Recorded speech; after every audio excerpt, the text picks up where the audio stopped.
Hola, ¿qué tal? Es un gusto tenerlos por acá de nuevo. Del libro Chulada de Cuentos de la escritora Patricia Ivonne Fuentes, Sáenz, les traemos el día de hoy la historia de Rosa la Venenosa, como le dicen en la cárcel. Esperamos que lo disfruten y si es así, por favor suscríbanse al canal. Muchas gracias y comenzamos.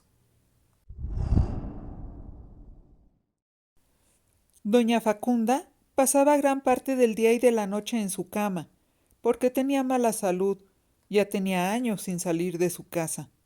Sin embargo, estaba fascinada con su nueva enfermera que se llamaba Rosa, ya que era una muchacha muy simpática, pero lo más importante es que era servicial y eficiente. No solamente la bañaba, le daba de comer y le administraba sus medicinas.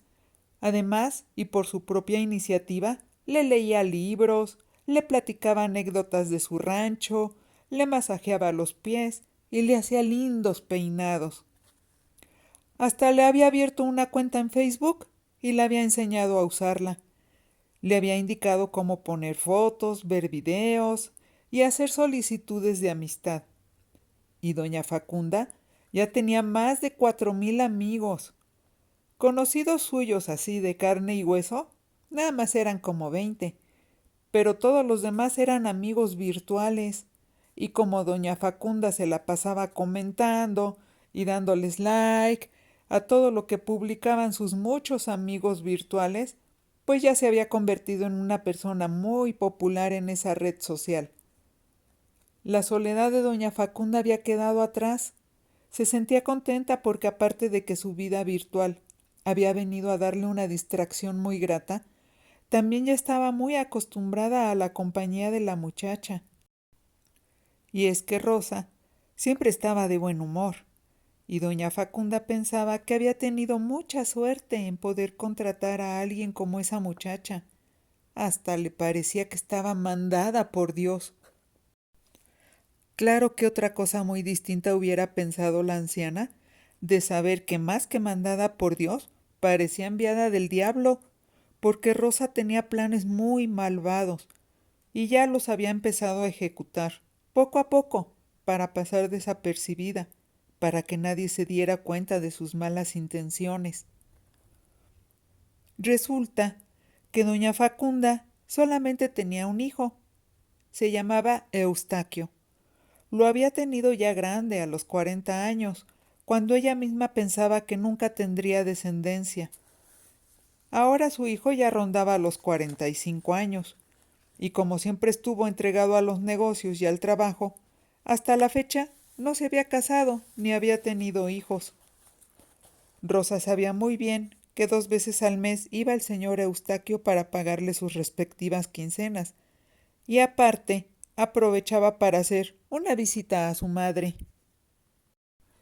Y le gustaba quedarse con ella 1 o 2 horas.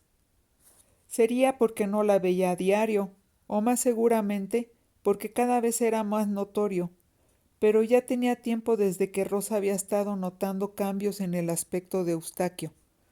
Se percató de que conforme pasaban los meses, era evidente que la salud se le iba deteriorando, y por esa causa a Rosa se le fue ocurriendo su plan. Doña Facunda tenía una receta personal de un té que, según ella, era levantamuertos y que al parecer era totalmente inocuo. Se componía de manzanilla, hierbabuena, té de limón, hojas de naranjo y anís, y lo endulzaba con miel de abeja. Y por indicaciones de la señora, Rosa siempre le ofrecía a Eustaquio un té de esos, cosa que veía con mucho agrado doña Facunda, pues ella también notaba más enfermizo y delgado a su hijo. Lo que no sabían ni doña Facunda ni su hijo Eustaquio era que en aquella taza de té Rosa echaba veneno que conseguía en el mercado del centro, donde vendían cosas para brujerías. En el puesto en donde compraba ese veneno, le habían asegurado que era muy efectivo, que no sabía a nada, y que sí tardaba su tiempo en hacer efecto, pero que no fallaba. y Rosa le había comprado un poco cada semana. Iba ya al mercado en su día de descanso para siempre tener una reserva de veneno a la mano. Finalmente, luego de una enfermedad larga y dolorosa que ningún médico pudo aliviar, Eustaquio murió. Doña Facunda quería morirse también. ¿Para qué seguir si ya nunca iba a ver a su único hijo? Rosa la consolaba, le decía de forma malintencionada, lanzando hilo para jalar madeja, que de seguro sus demás parientes al enterarse de la noticia vendrían a visitarla, que no estaba sola en el mundo, que tenía que reponerse y acatar la voluntad divina, que Dios sabía por qué hacía las cosas. En fin, le decía todo lo que era lógico decir en aquellas circunstancias, pero lo único que perseguía a Rosa con eso era enterarse de lo que no sabía sobre la anciana. Y vaya que se fue enterando conforme pasaban los días. Doña Facunda le dijo que nadie vendría a visitarla, porque aunque tenía parientes lejanos, hacía años que no sabía de ellos, y lo que más le afligía a la anciana era que había sido egoísta con su pobre hijo. Entre lágrimas y gemidos desgarradores, doña Facunda le había confiado a Rosa tener una fortuna que pensaba heredarle a su hijo, y ahora que él estaba muerto, ¡ay, cómo se arrepentía! Y muchísimo, de no haberle dado su dinero y sus propiedades cuando él todavía estaba vivo. Y eso era precisamente lo que le interesaba saber a Rosa. Con esos valiosos datos pudo deducir que nadie vendría a reclamar esa herencia. Nadie se presentaría en la casa a preguntarle que qué hacía ahí. Nadie la vería con sospecha. Y claro, nadie podría especular sobre las extrañas circunstancias de la muerte de Eustaquio. Así que fueron pasando las semanas. Rosa era cada vez mucho más atenta con doña Facunda. Hasta se ponía a llorar ahí junto con ella, diciéndole que le partía el corazón verla sufrir.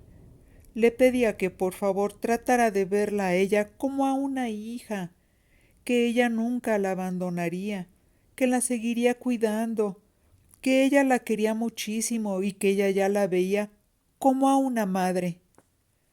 Quizá por insistencia de Rosa, o quizá porque verdaderamente doña Facunda empezó a ver a Rosa como a una hija que nunca sustituiría a su amado Eustaquio, pero que llenaba un hueco en su corazón. Así que fue un día que le anunció que pondría todas sus posesiones a su nombre, porque ella ya no quería vivir, y de ese día en adelante estaría rezándole a Dios para que se la llevara ahí, al lado de su hijo. Y no quería cometer el mismo error de querer acaparar todo ese dinero y esas propiedades, que la verdad a ella ya no le servían para nada. Era lo que Rosa había estado esperando, saberse la heredera, para poner en marcha la segunda parte de su maldito plan que también le había ido saliendo. Después de saber que en el Nuevo Testamento de la vieja la nombraba heredera, Rosa ponía el veneno en la taza de chocolate caliente que todas las tardes merendaba doña Facunda mientras revisaba su Facebook. Y pronto fue evidente que su salud se iba deteriorando con bastante rapidez. Pero Rosa cometió el error de impacientarse. Quería verla morir pronto para empezar a gozar de su herencia, y como la anciana parecía resistir mucho mejor que su hijo, Rosa se cansó de vivir para servir y complacer en todo a su patrona, por lo que poco a poco empezó a descuidar a doña Facunda. La dejaba sola por largos periodos.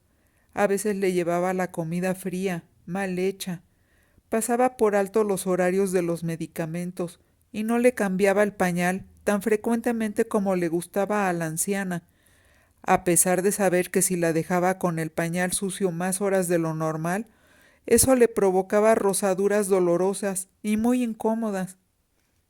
Doña Facunda no era tonta, aunque ya se sentía muy mal y dormía bastante tiempo durante el día por un agotamiento extraño y pertinaz, lograba darse cuenta de que algo estaba pasando, y una tarde despertó sudando, horrorizada, porque había tenido una pesadilla en la que su hijo le decía, descarnado y con gusanos en la boca, que había sido envenenado por Rosa.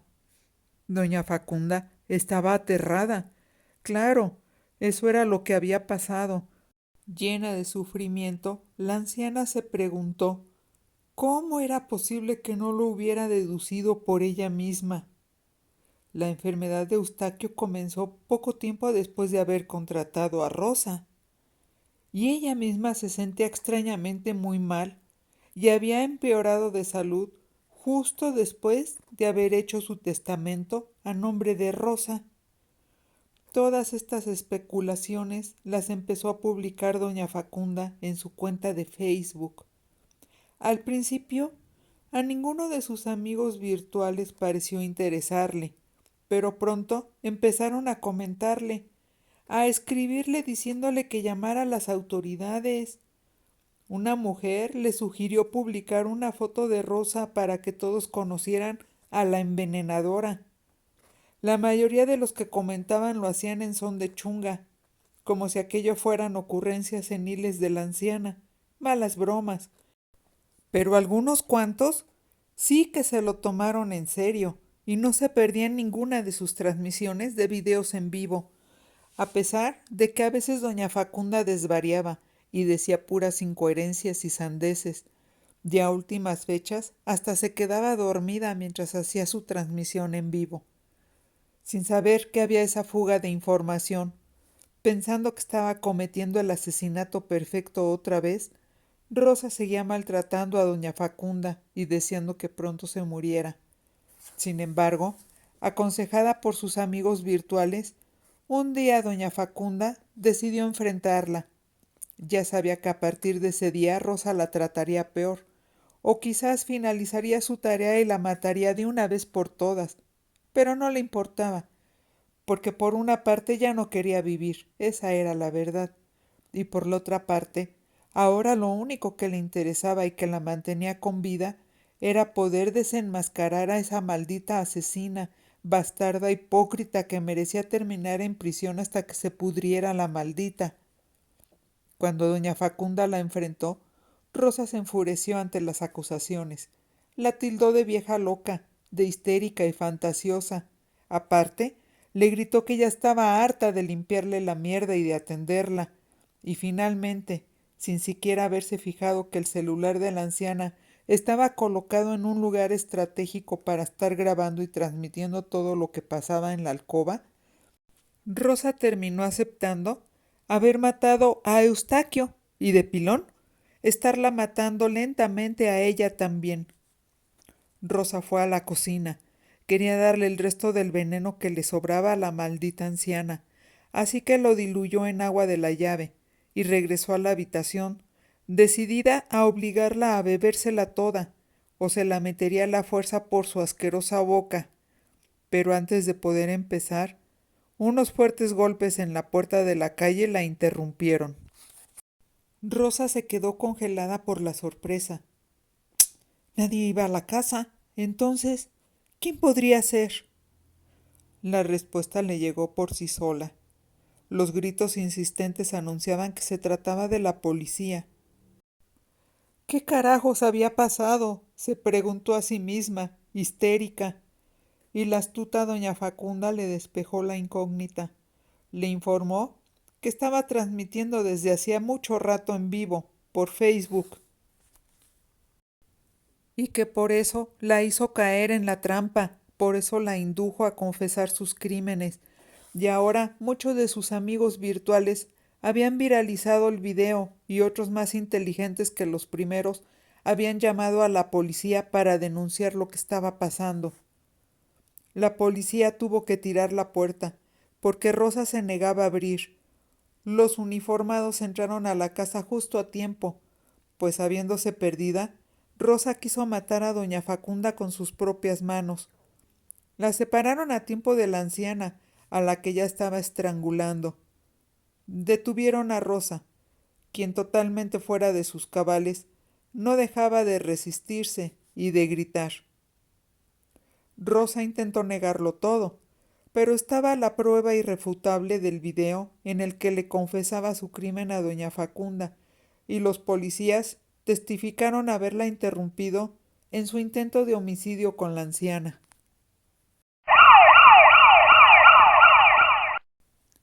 Quedó detenida y la acusaron de homicidio. No había ni cómo defenderla.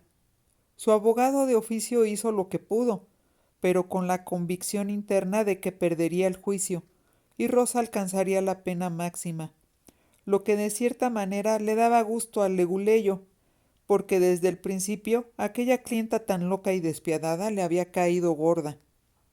Poco tiempo después doña Facunda murió. Su organismo terminó sucumbiendo a todo el veneno que ella había ingerido, pero tuvo tiempo de cambiar el testamento y dejar todo su dinero en un fideicomiso que se encargaría de comprar y repartir medicamentos a los niños con cáncer. Esta fue la historia de Rosa la Venenosa. Así le dicen en la cárcel. Tiene una sola amiga, alguien parecida a ella, pero esta otra mujer se voló la barda. Dicen que asesinó a 16 ancianas para robarlas, crímenes por los cuales purga una condena de 759 años. Hasta hicieron la película, pero esa ya es otra historia.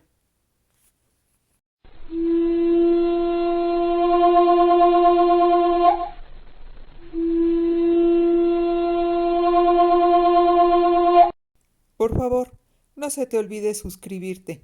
Si te gustó el cuento, dale like y nos vemos para la próxima. Hasta la vista, amigos.